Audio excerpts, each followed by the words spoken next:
ആഭിചാരക്രിയയ്ക്ക് കൂട്ടുനിൽക്കാത്തതിന് ഭാര്യയ്ക്ക് നേരെ ഭർത്താവിന്റെ ക്രൂരമർദ്ദനം. കൊല്ലം ആയൂരിലാണ് സംഭവം. മന്ത്രവാദത്തിന് തയ്യാറാവാത്തതിന്റെ വൈരാഗ്യത്തിൽ ഭാര്യയുടെ മുഖത്ത് തിളച്ച മീൻകറി ഒഴിക്കുകയായിരുന്നു. 36 വയസ്സുകാരിയായ റജില ഗഫൂറിനാണ് പൊള്ളലേറ്റത്. ഇവരുടെ ഭർത്താവ് സജീറിനെതിരെ ചടയമംഗലം പോലീസ് കേസെടുത്തിട്ടുണ്ട്.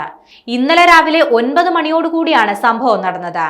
കഴിഞ്ഞ കുറച്ചു നാളുകളായി റജിലയുടെ ദേഹത്ത് സാത്താൻ കൂടിയിരിക്കുന്നു എന്ന് പറഞ്ഞുകൊണ്ട് അഞ്ചൽ ഏറത്തുള്ള മന്ത്രവാദിയുടെ അടുത്ത് റജിലയെ സജീർ കൊണ്ടുപോയിരുന്നു. ഇന്നലെ രാവിലെ മന്ത്രവാദിയുടെ അടുത്ത് നിന്ന് ഭസ്മവും തകിടും കൊണ്ടുവന്നു. എന്നാൽ കൂടോത്രം തനിക്ക് വേണ്ടെന്ന് പറഞ്ഞ് റജില ഇതിനെ എതിർത്തു. ഇതിന്റെ പേരിൽ രണ്ടുപേരും തമ്മിൽ വഴക്കുണ്ടാവുകയും ചെയ്തു. ഇതിന്റെ വൈരാഗ്യത്തിലാണ് അടുപ്പത്തുണ്ടായിരുന്ന മീൻകറി എടുത്ത് റജിലയുടെ മുഖത്തേക്ക് സജീർ ഒഴിക്കുന്നത്. പിന്നാലെ റജിലയുടെ നിലവിളി കേട്ട് നാട്ടുകാരും ബന്ധുക്കളും ഓടിയെത്തി.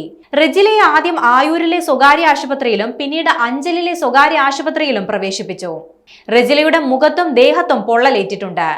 റജിലയുടെ മൊഴി രേഖപ്പെടുത്തിയതിനു ശേഷം ചടയമംഗലം പോലീസ് ഭർത്താവ് സജീറിനെതിരെ കേസെടുത്തിരിക്കുകയാണ്.